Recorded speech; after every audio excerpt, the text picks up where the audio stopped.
Welcome to the Fund2000.com Real Estate Podcast. My name is Chuck Ham. This episode addresses dual representation in real estate transactions. We'll talk about some of the problems it presents, why you shouldn't do it, and then why some people still do it, and when it can actually be a good thing. So there are limited times when dual representation can work out, and we'll get there, but first let's talk about the general rule, which is don't do it and why not. Generally, the issue is how can one representative or agent effectively or competently represent the interests of both parties, and the answer is they cannot. A buyer's interests are in getting the most for the lowest price. The seller's interests are the opposite. They want to give up the least and for the lowest price. Buyers want repairs which cost money, for example, but sellers don't want to do repairs because they cost money. Buyers want complete disclosures, but sellers want to disclose the minimum required information. So how does one agent represent both sides? The answer is they never actually do. The only time dual representation works out is when at least the unrepresented party is himself an agent or an attorney or very experienced and knowledgeable in the subject matter of the transaction. Representation is designed to protect one's interests. A buyer's interest could involve money, future obligations, information such as knowing the condition of the property they're purchasing, understanding contract terms, and a whole lot more. The seller's interest could be in getting the best price, not wasting time on unqualified buyers, understanding the market so as to not list for too low or too high a price. Also, a seller needs help in complying with all the contractual deadlines, so does a buyer, and demanding performance from the other side on contractual deadlines. An agent always helps a seller manage the cost of the transaction, and the buyer as well. An agent tries to keep those costs as low as possible and for a good value. So these are just a few examples. You should be getting the idea now as to how an agent can't really be both a buyer and a seller's agent, but people still do dual representation sometimes, and how does that work? First, understand that dual representation isn't truly representing both sides. It's not really a dual representation. That's just it's a misnomer almost, because you just have one agent, but the problem is that the agent can only act as fiduciary to only one of the parties, because the agent cannot act as a fiduciary to both. That's because of all the reasons I just described. A fiduciary duty requires the agent to step into the shoes of his client and put the interests of the client above his or her own interests and above anyone else's interests. When an agent's interests or the interests of another party prevent the agent from performing his or her duty to the client, then we have what's called a conflict of interest. Conflict of interest is the legal problem that we encounter with dual agency, and that could get you into some legal problems, or it could get the agent into legal problems. Law prohibits agents, attorneys, and representatives of almost any type to perform any act or service that breaches one's duties to the client. That includes conflicts of interest. There are often statutes that govern conflicts of interest, but there are so many different types of agency relationships and so many different types of situations that it's impossible for law to cover all the possible conflicts. Or in other words, it's impossible for the code to expressly, specifically address all the different types of conflict of interest problems that could arise. However, in California real estate, we do have a few laws on this matter.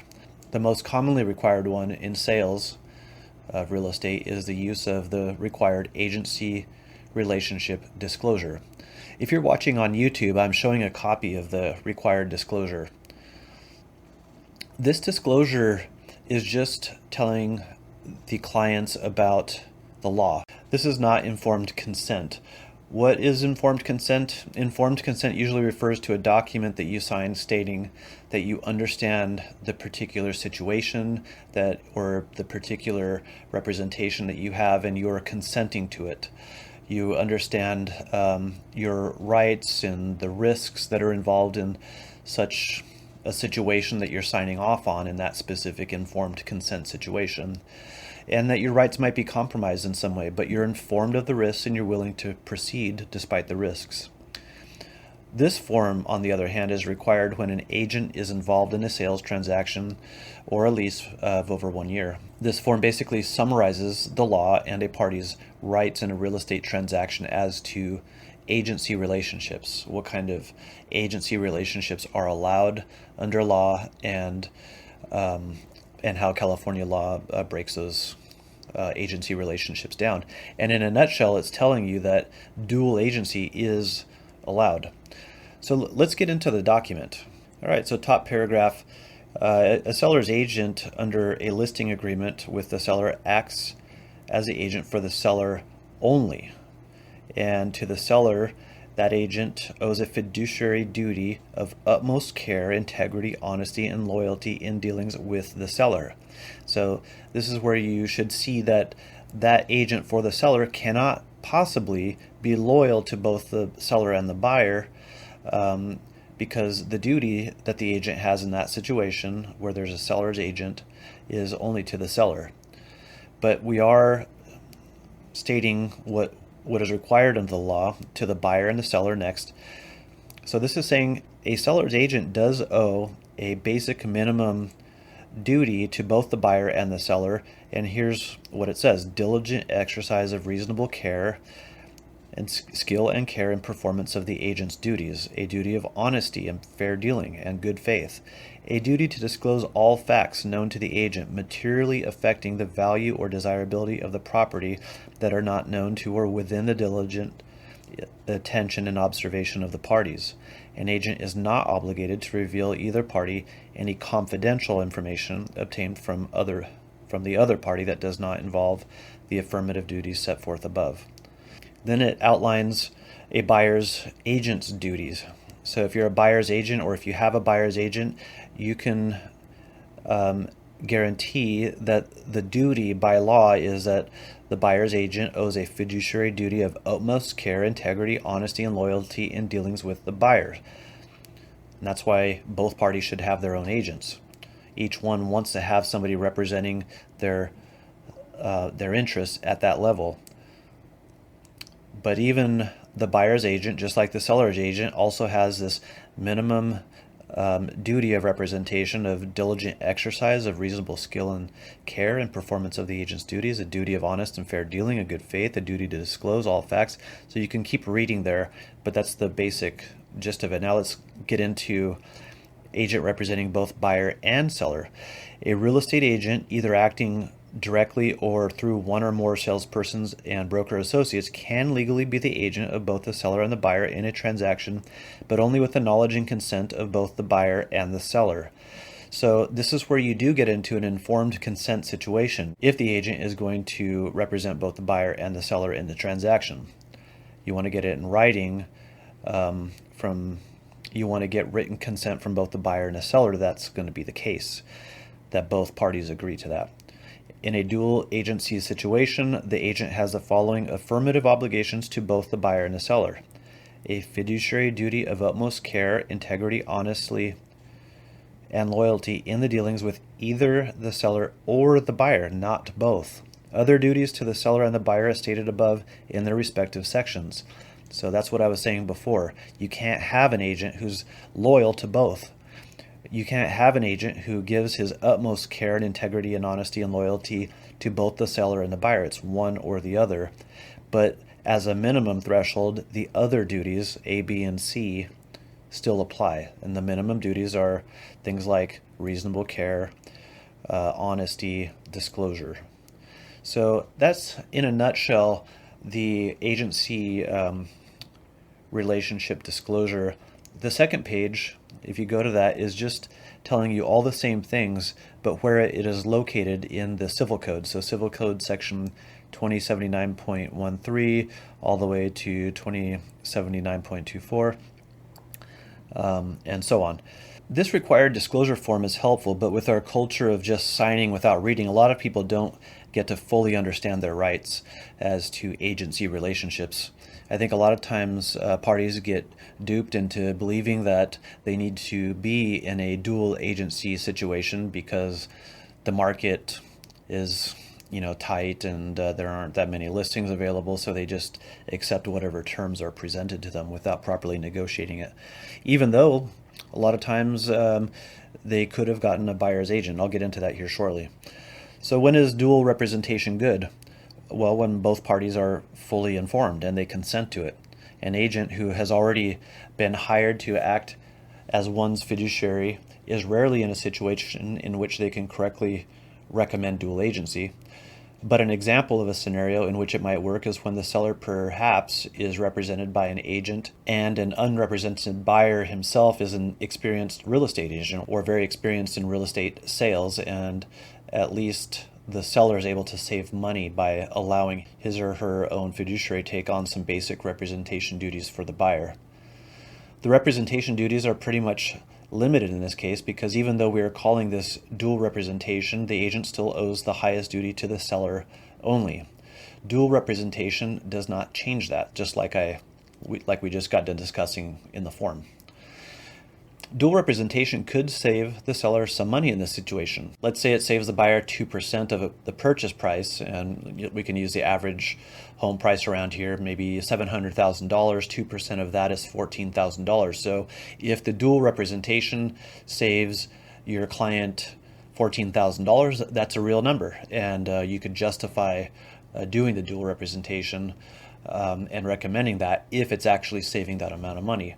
Now, the buyer might have a different opinion about that, but from the perspective of whether an agent can fulfill his fiduciary duty to the seller in recommending a dual agency, that would be my position on that. It has to save the client a real substantial amount of money. That buyer commission that the seller saves on is probably the only savings and the only benefit to the seller. And as often is the case, the buyer doesn't actually get the benefit that the seller got. So you would think that maybe if the buyer is coming in without representation and giving up representation, that maybe the seller would pass on some of those savings to the buyer, but that rarely ever happens. It does sometimes, but it rarely happens.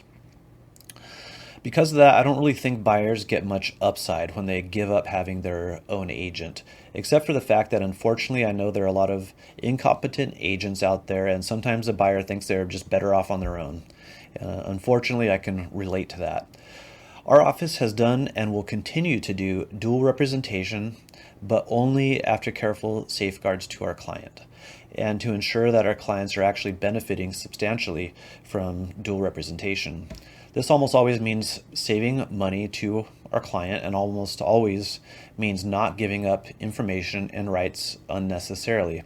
We always go through an informed consent process to make sure all parties consent to that situation and make sure that there is a benefit to everybody involved.